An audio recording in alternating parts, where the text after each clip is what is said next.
All right. We got Big Game James here today, and I got my special guest. We were supposed to meet up a little while back, but some things that came up. But guess what? I finally got you here today. I got my guy, former cornerback for the Dallas Cowboys, Mr. Mario Edwards. How you doing today, Mr. Edwards? Man, I'm doing well, James. How are you doing this afternoon, this evening? Hey man, I'm doing good. I'm doing even better. We finally get to talk, man. And we've been playing that phone tag back and forth, but I finally got you on the phone, and it's good to finally be able to talk to you. How's everything going your way right now? Well, man, I'm happy to be here. And you have to excuse my voice, James. Today is our first day on the grass for spring ball, and I left my voice on the field, dog. That's where it is right now. That's okay. I'll go ahead and let you pass. You know what I'm saying? That's what happens when you're a football coach. I mean, I coached youth football for 15 years, so I know how it gets when that voice you get screaming and hollering and yelling. But before we talk about anything about that, let's talk about that. You're coaching high school football currently right now. Kind of talk about that experience. How long you been doing it? Well, I'm at Rockwall Heath High School. This is my first year back in high school ball. Past 9 years, I was at Florida State University, and we had two head coaching changes. The last regime, I wasn't retained, so I decided to come back home, and shoot, for the past 9 years, I've been recruiting everybody else's kids, been coaching everybody else's kids, mentoring everybody else's kids, and figured it was time to come back and mentor, coach, and be around my own. I have a daughter who's a senior in high school now at Braswell over in Little Elm, and I have a son that's going to be a freshman in high school this year with me at Rockwall Heath. So I have an opportunity to coach him, and man, I'm big time excited about that. Oh, let me tell you something. There is nothing, absolutely nothing like being able to coach your son. I was able to do that for both of my kids. I wasn't able to be able to do it in high school. That's got to be a whole different level. But I got to be able to coach both of my boys all the way from pretty much grade school youth football all the way until they got to pretty much their freshman year. So I know how that experience is, and I feel like, you know what, I felt like they had a step above everybody else because I went hard in the paint, and I felt like, you know what, my knowledge is pretty good, and we won a lot of games when we were there. So I can only imagine how that would be in high school and how the excitement that would be to coach your own child and having both of your kids in school. That'd be really, really nice. So salutes to you for that, man, and hope big blessings and victories for that coaching. Now, you did say you was with Florida State. How long were you with Florida State as far as with their coaching staff, Mr. Edwards? About nine years. I went 2012, and 2020 was my first year not being there. So about 8 years I was in Tallahassee. Okay. Now, I'm going to jump right off the top turnbuckle. That's what I do. You know what I'm saying? I don't play around. So you was at Florida State, and I think I had I asked a few questions. There's a few players that are at Florida State, and they're particularly one. I got one guy that's actually training him. His name is Brandon Tucker. He's training Marvin Wilson right now. He's one of my players that I really like. I would love for the Cowboys to really look at him and possibly draft him. I mean, you were at Florida State. You got to see him firsthand. Kind of what's your thoughts about the defensive tackle of Florida State, Marvin Wilson, and maybe him possibly going to the Cowboys? Do you think he could really help the boys? Well, Marvin, I helped recruit Marvin from Houston, Texas. He's out of Houston, and Coach Odell Hagens did a great job of recruiting Marvin. I assisted with it, but Coach Hagens coached him up. Coach Hagens is one of the best, if not the best, defensive tackle coach in college football. Marvin Wilson can definitely help any ball club Now, that decides he's to draft him. He's a high-motor guy. He's a straight-to-the-point, no bull job type of guy. And if he's around for the Cowboys to draft him, I would suggest they do, and they would not be disappointed. He could definitely sure up the pass rush game, but also pay dividends in the run game. He is a type of player that if you got a chance to get him, you need to do it. Yeah, that's what I'm saying. I mean, I got to watch his tape. I did a couple film videos on him, and I just, Dallas, everybody's talking about right now. Dan Quinn came in the building, and Dallas has been starving for a one tech forever. And now you finally got a guy. Now, my thing is this: he lost some weight. He's about 305 right now. Do you think he can flex between that 1 and 3, or do you think he's solely a 3 tech? I think Marvin at 305, he's one hell of a 3 technique. But at 305, I think he can play a 4-eye as well, and be stout in the run game. And quiet as kept, there's no boundary in the NFL. Mm-hmm. When we had him at Florida State sometime, when the ball was on the hash and he was into the boundary, we let him play around a little bit at the 5 technique, on the edge for us. But I think he could definitely play a 3. He could definitely play a 4 technique, and that's where I see Marvin. With his size, his length, and his ability, I see him as a 4-eye, being stout, and also as a 3 tech. Hey, well, like I said, man, I would love if they got him, because I just feel like he's a guy that can do a lot of damage, and just like you said, he offers that pass rush ability, and he can really stop in that run game, and that's what's been Dallas's problem for a long time, is this run defense, especially last year, giving up over 2,500 yards, 5 yards a carry. So definitely got to be somebody in that middle. Now, there's another player that I want to throw out to you, Asante Samuel Jr. A lot of people got different kind of vibes about him, because I guess because of his size, he's not the biggest dude, but we know his dad was in the league. He's got speed. He's scrappy. Kind of what's your thoughts on him? And you know what? I ain't talking about him with nobody else. I'm talking about him with the Cowboys. What do you think Asante Samuel Jr. Could offer the Cowboys if he was drafted? Because he's smaller and they like those bigger type cornerbacks. Well, again, Zunt is another player who I helped recruit out of Broward County. Coming out of high school, teams or schools thought he might not have had the foot speed needed to play. We looked at his tape and said, he's a football player. He came to Florida State. Every day he came to work to go to work. He's a big-time competitor. His dad is not a big guy, but his dad is a Pro Bowl player. His dad made plays. His dad is battling to get into the Hall of Fame and has a great argument to be selected into the Hall of Fame by looking at his numbers. Asante is a chip off the old block. He's gritty. He's grimy. He may not be big in stature, but he plays big. Okay? He plays big. And to me, if I'm looking to shore up my ball club or shore up my secondary, I need to get some football players. Exactly. Guys who can play the game. We've drafted guys with the measurables who didn't quite measure up, if I can use that term. Yeah, drafted definitely. because of the measurables, but on the grass they didn't measure up. Son isn't that type player. He may not have all the measurables as far as height, but, man, he's got a heart big as a lion, and he comes to work every day to go to work. Again, if I'm the Cowboys, you're talking about a football player. Asante Samuels would definitely be on the list. I like that. I like hearing that. We already got 2 guys we feeling good about. Now, I want to go right quick to your playing days. I sent a video where you were when you had Quincy and those guys on the team. You were on George's podcast. George has been on mine a couple times. Woody's been on mine. If we could just talk about that experience with the Dallas Cowboys. Main thing is this. This is what I want to ask you. I know Dallas has got this offense, and I love offense, but I've been a defensive coordinator all my life. I was a head coach, but defense is my thing. You feel me? Mario, I'm looking at the team from afar. When you guys had that team back then, you guys were like a top 10 defense, top 5 defense. You didn't have really the offense, but your defense kind of carried you. Now, I know offense sell tickets every 40 points. You want to score all these points. But tell me about the role the defense really can play on your team and how much you really need that defense to really survive, especially playoff time.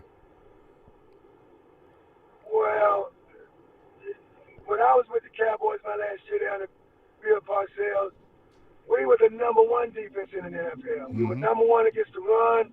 We were number 1 against the pass. We had just drafted this shiny new toy named Roy Williams, and we let Roy do what Roy did best. We let him blitz, and he made plays. Okay, on the edges we played bump and run man coverage. Okay, and we had pass rushers like Leroy Glover, Greg Ellis, Ebenezer Ekubon, and we used a whole bunch of Roy Williams, like I said. Linebackers, Dak Wynn, Dexter Coakley.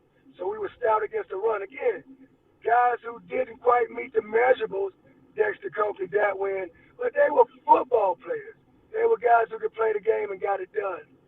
I think in today's offense, it's all about scoring points. You know, holding the team to 14 points, 21 points. To me, I mean, that looks good on paper, holding them to 21, 14 points. But to me, it's keeping them inside the 20s. If they ain't getting in the paint, scoring touchdowns, they ain't winning. So it's all about having a defense that's stout. I think that, hey, if they drive the length of the field, okay. But when you get in that red zone, you got to be able to put the brakes on an offense. And that's what I think defenses are doing now. On collegiate level, you have these spread offenses that are throwing the ball around. And that's good. It looks good. For the defensive coordinator, it doesn't look good because it's a whole bunch of yards. Offense getting a whole bunch of yards.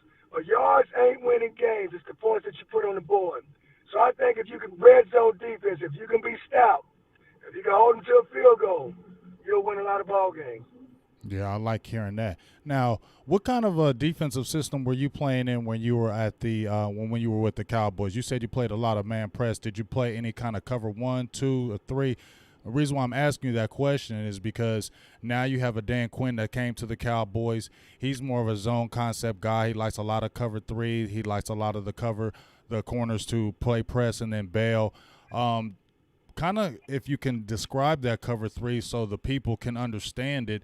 What are they really going to be seeing when they come on the field now if they're playing a heavy cover 3 or a lot of zone coverages? Well, if they're playing press bail, I mean, we're keeping the ball in front of us. We're not letting them throw it over our heads. We're eliminating the big play. And again, you may get yards, but when we get you in that red zone, all right, we're going to put the brakes on offense. Hold you to a field goal. Offense nowadays, they want the big play. They're not patient enough to work the ball down the grass. That defense is going to let you throw the ball in front, make the tackle, throw the ball in front, make the tackle, and then when we need to cover man-to-man, he needs to have guys who can do that. You can do that in the red area. You don't have a bunch of grass to defend.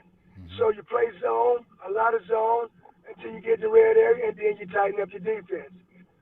Dan Quinn is my guy. He's had great success wherever he's been. He's going to play the type defense that's going to fit the personnel that he has, and that's what Dallas has right now. They have guys who I think will be great zone players. You get them down in the red zone, you can tighten them up and let them play man coverage. Kind of a bend but don't break, bring pressure when need to on third down, second and long. And out of that, just let your guys go to work, dink and dunk. Make the offense dink and dunk the ball down the grass. That's not what they want to do. Gotcha. I like that. Now I want to ask you another question, and this is my opinion about Stephen Jones. A lot of Cowboys fans are out there frustrated because he won't go out there and he says he's not going to overpay for free agents. We get that, but don't you think, Mario, that if you have a team, you definitely want to build through the draft. You want to have your core players, but don't you think you need to get 1 or 2 maybe really doggish free agents that can come in and really take your team to the next level? Do you think you can survive with just playing with okay guys, role players? Don't you think you need to kind of get those kind of guys, maybe 1 or 2, to kind of take you over the top if you're trying to get to that ultimate level of another Super Bowl? Well, when they won the Super Bowl, they went out and paid big money for a guy by the name of Deion Sanders. Mm-hmm. All right. They paid money for Charles Haley. I mean, you gotta. If you want to play, you gotta pay. Ain't no way around it. If you want to play, you gotta pay. And I like what you said. You don't pay everybody because you don't have the salary cap for that. But you got 1 or 2 guys that's gonna really sure it up. You need to go ahead and pay those guys. Take care of them, all right, and get back into Super Bowl contention. Because that's what everybody expects from the Cowboys. They're America's team, and they want to see them back to where they used to be in the glory days. that's playing for a Super Bowl. So yeah, you don't pay everybody, but you have to pay people that can help you win. Guys who can rush the passer and guys who can cover wide receivers. Oh, you need to pay. Now, what do you think about the situation with Dak? Dak finally got paid. Do you think Dak is the guy that can lead? I know it sounds funny to ask that question, but some people still are still doubting Dak, saying he ain't the guy, overpaid, this and that. Kind of, what's your thoughts about Dak Prescott?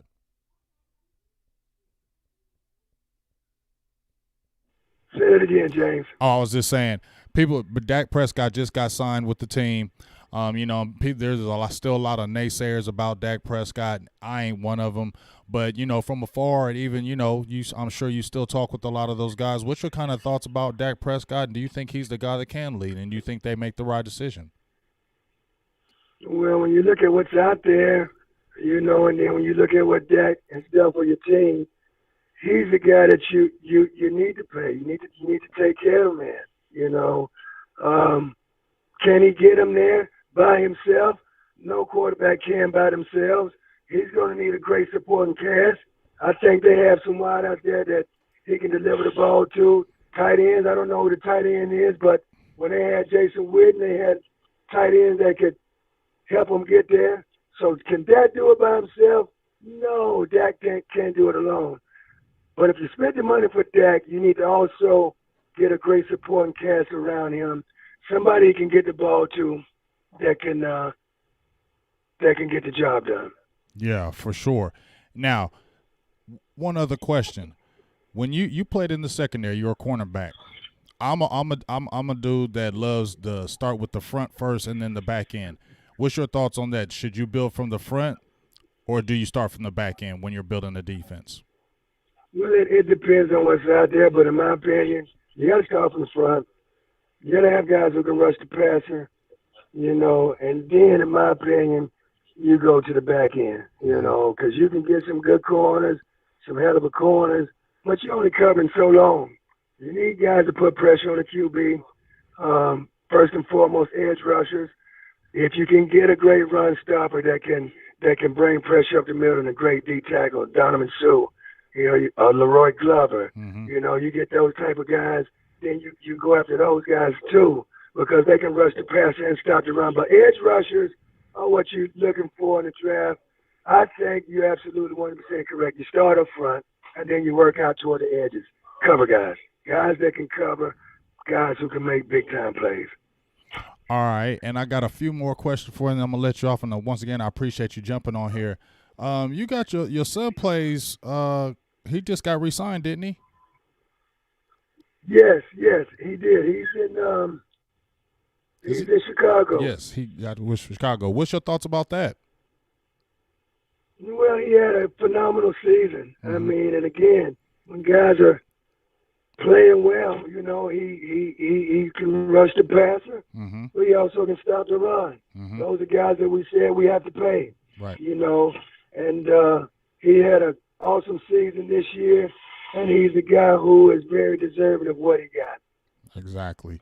Hey, now, in your eyes and in your estimations, you played the cornerback position. You play at a high level. You still have the record at Florida State for the most interceptions in one game, I believe, in 4, right? I mean, you was a dog over there at Florida State, an absolute animal. You dropped a little bit when you came into the draft.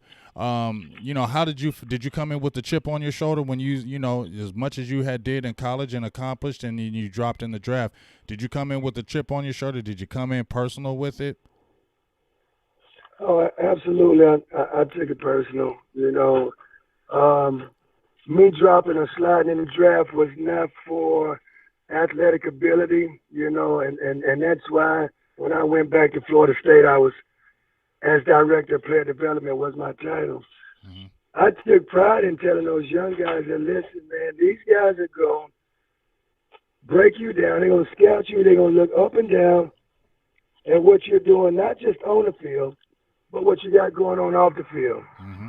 And if you're not squeaky clean, man, and one team passes on you, the other team's going to say, well, wait a minute, what do they know that we don't know? Mm-hmm.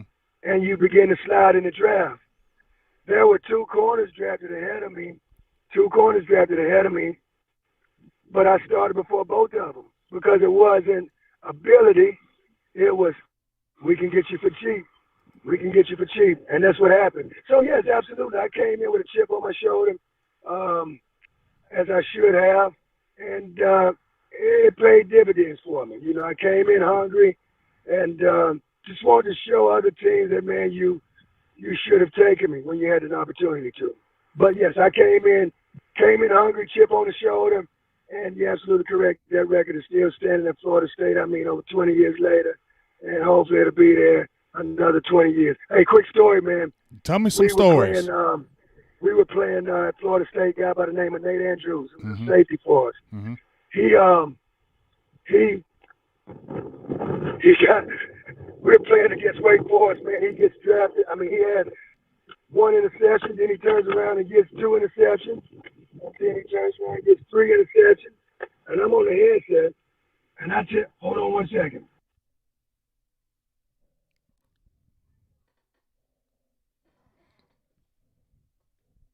Got Mario here getting ready to finish this story when he was at Florida State.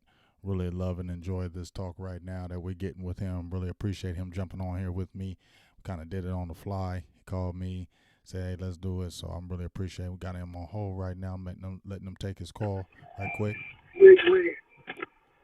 We're in a ball game, and Nate Andrews, he's hot. We're playing Wake Forest. Same team I had my interceptions against. Mm-hmm. He gets 1 interception. I'm like, way to go, Nate. You know, he gets 2 interceptions. I'm like, man, way to go, Nate. Uh-huh. He gets 3 interceptions. I say, Jeremy Pruitt was the defensive coordinator at that point in time. Uh-huh. He gets 3 interceptions. I say, Pruitt, we got this game handled. We need to get our men out the game. No need to let them stay in the game. We need to get them out the game. Hey, I did not want that Andrew to break my record. We need to get our men out the game. So it came close to being broken. But, again, I had to put the brakes on that thing. No, that sir, is funny. Not on my watch. Hey, Coach, hey, they're good. They're good. They can go sit. So they don't. Get our men out the game. Yeah, we need to get them out of here. We don't want to get nobody hurt. Let's get them out of here. I love it. Hey, couple quick ones. What makes a really good cornerback in the league? I mean, you played it. What makes a really good corner? What do you have to really look at on the field? What is it when you look at it from afar and say, man, that dude is a dog? Well, I first and foremost, he's got to be able to compete, man. I mean, he's got to play in and play out. I want a guy who will compete. Secondly, he's got to have a short memory, man. You know, you're playing out there on the edge. You're gonna get some balls caught on you, but because you get 1 or 2 balls caught on you, does that ruin your day, or do you say, hey, man, they got lucky, they caught 1 or 2 balls.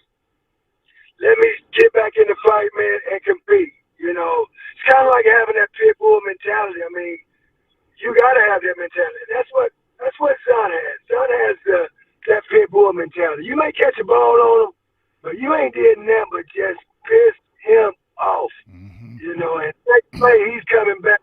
Even if the ball is not thrown to him, you know what I mean? Mm-hmm. He's gonna get a little shove in on you, just to intimidate you a little bit. I you like know? that. Yeah. I mean, if he gets a chance to tackle you, I mean, it's not gonna be tackling to the ground. I mean, I'm gonna tackle you to the ground and I'm gonna slide all over you.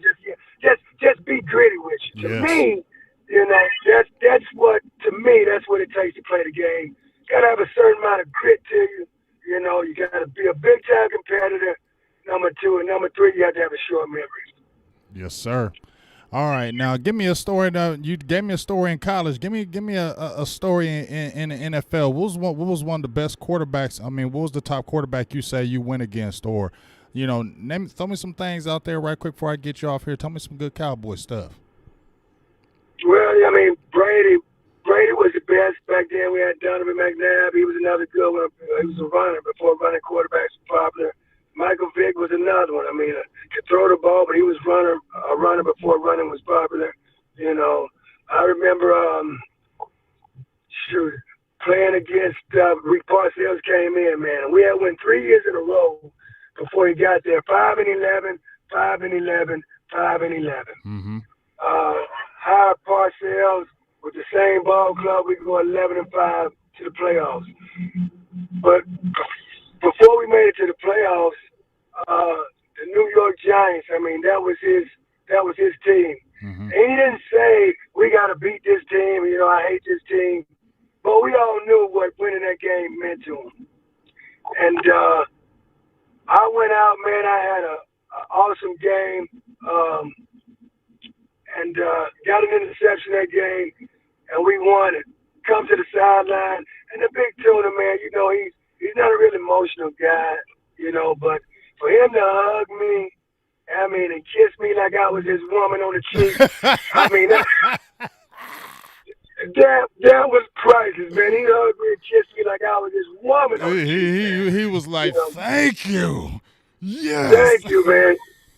So that let me know, man, the passion in which he planted that sugar on my cheek let me know that although he didn't say it was big time and we needed to win this game for him, we needed to do it for him. I think that alone may have added 5 to 6 more extra years on Parcells' life. It may have. Y'all, and you was the man to do it, and we appreciate you for it. We appreciate everything you did with the Cowboys. Were you frustrated when your time was up? Did you know that you didn't get the deal? I mean, you played well with Dallas. I mean, were you frustrated that they didn't re-sign you or anything like that? Did Stephen Jones have anything like, hey, we're gonna lowball you? I mean, was that going on? Well, Parcells was kind of behind it all. Mm-hmm. You know, I just felt like I had started for 3 years with the Cowboys, mm-hmm. and I felt like what they were offering me, I could get that money in free agency. Yeah. And but Parcells he kept it 100 with me. You know, he said, Mario, this is the deal we'll give you. We'll give you a 4-year deal. You know, about $10 million, and we'll give you about $3 million to sign. You know, we'll pay you $1.72 million a year, but you're gonna get all of it. I promise you'll get all of it.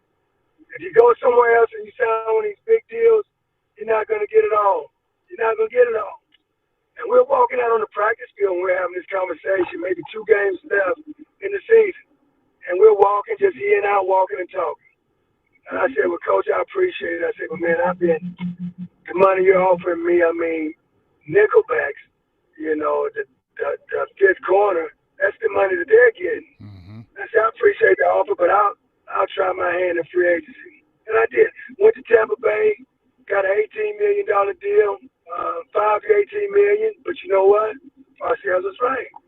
I didn't get a chance to see all of that contract. So again, when we see guys that try to hold out for the money, or they say, well, X got paid this amount of money, so I need to get this amount of money.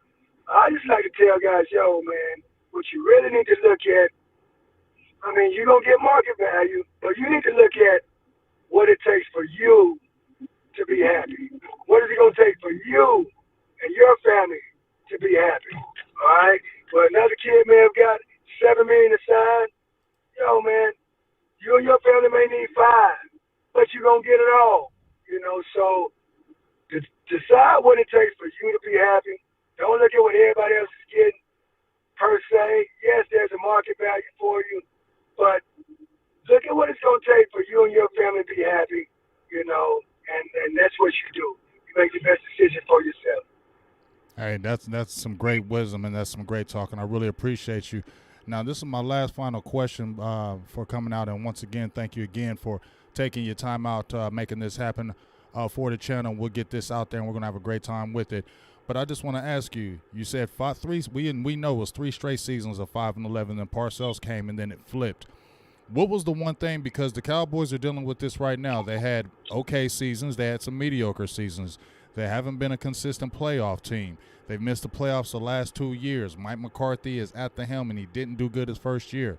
What do you think they're going to need to take, and what do you think Parcells did to make it flip from 5-11 to 11-5? How do you think that really happened? Was it the mindset? What really happened to make that happen for you? Well, you just said it was a mentality. Mm-hmm. You know, the big tuna came in with instant credibility. Mm-hmm.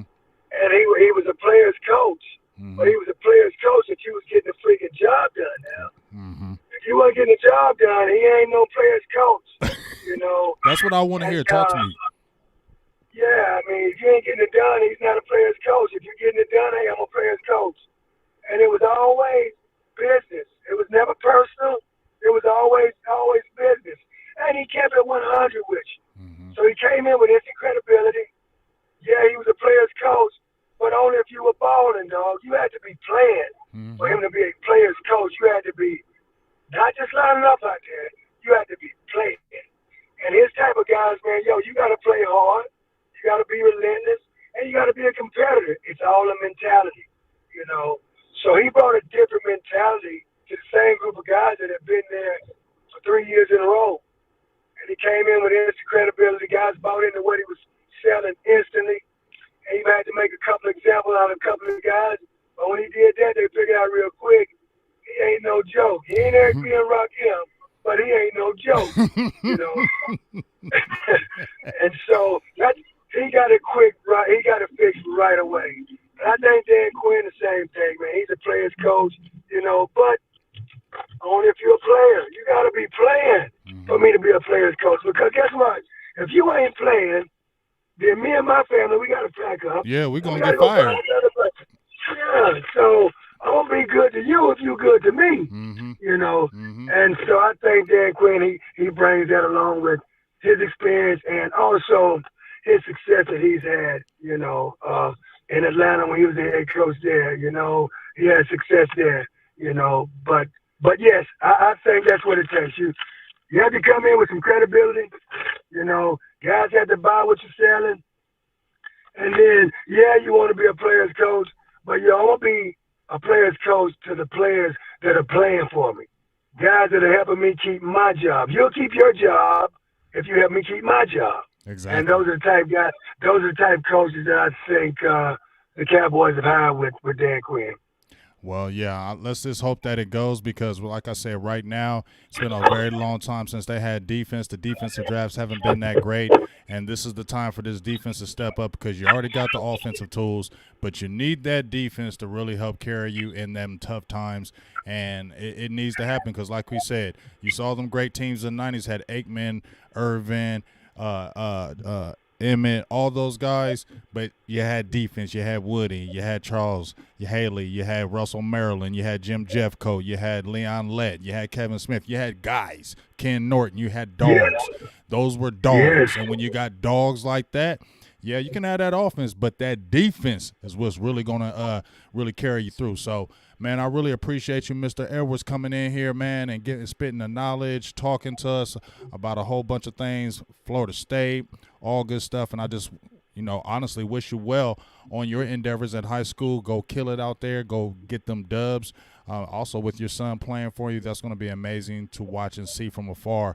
And I just wish you blessings and thank you once again for taking the time out to jump in here on my channel and get some good knowledge from your perspective and, thoughts on the Cowboys as well.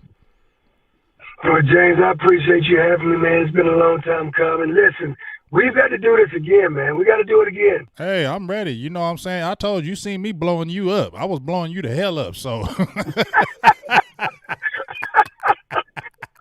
I'm definitely down to do. I was like, man, he gonna think I'm a psycho. I've been blowing his daggone messenger. He gonna think I'm a weirdo. That's why I had to jump on there and say, bro, I'm not weird. I just want to holler at you.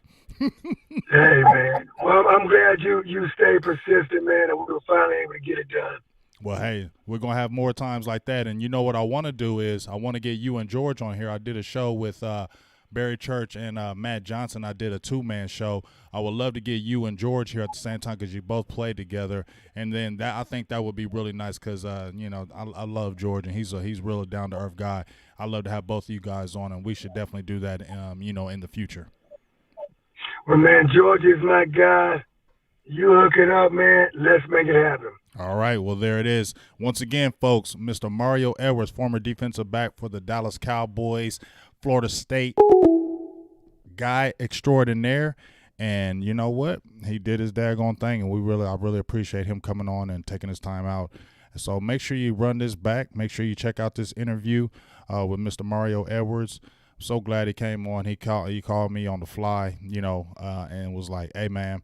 Well, he actually got in my inbox and was like, hey, man, come on, let's do it. Let's do it today. And I was like, when he hit me up, I was like, Okay. You know what I'm saying? I ain't know for sure. Hit him back and was like, you sure? He was like, yeah, man. Hey, when I got out of school, we're going to do this. We're going to get it done. My fault. All that good stuff. So I'm going to give him a whole hell of a lot of props and for being stand up. And I'm excited for we can do it again. So make sure y'all check this video out when I drop it.